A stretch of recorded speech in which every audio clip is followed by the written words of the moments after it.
আগামীকাল বেলা 2:30 শিয়ালদা স্টেশনের সম্মুখ থেকে ইলেকশন কমিশনের অফিস পর্যন্ত একটা মিছিল এবং ডেপুটেশনের ব্যবস্থা করা হয়েছে ইন্ডিয়ান সেকুলার ফ্রন্ট পার্টির পক্ষ থেকে। ভোটাধিকার বাঁচাও, গণতন্ত্র বাঁচাও না। আমরা জানি এসআইআর প্রক্রিয়া কিভাবে হয়েছে, লজিক্যাল ডিসক্রিপেন্সি, আন্ডার অ্যাডজুডিকেশন, তারপরে ডিলিট। এমত অবস্থায় প্রায় 27 লক্ষ নাগরিকের নাম ডিলিট হয়ে আছে। ট্রাইব্যুনালের মাধ্যমে নামগুলো তাদের উঠবে এই আশায় আমরাও আছি, কিন্তু আমরা দেখছি দ্রুততার সাথে কাজ হচ্ছে না।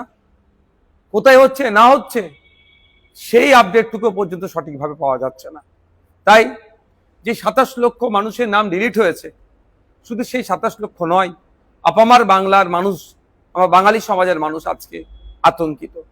আমাদেরই পরিবার তারা, তাদের নাম যাতে দ্রুততার সাথে ভোটার লিস্টে আসে, সেই জন্যই আগামীকাল বেলা 2:30 থেকে শিয়ালদা স্টেশনের সামনে থেকে একটি মিছিল আকারে ডেপুটেশনে দেওয়ার জন্য আমরা ইসিআই ভবন অফিসে যাব।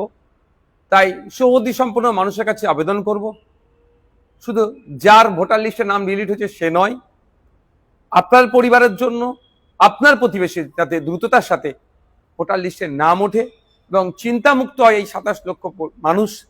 আসুন আমাদের এই মিছিলে পা মেলান। মিছিল শেষে আমাদের এক প্রতিনিধি দল আইএসএফ এর পক্ষ থেকে ডেপুটেশন দিতে যাবেন।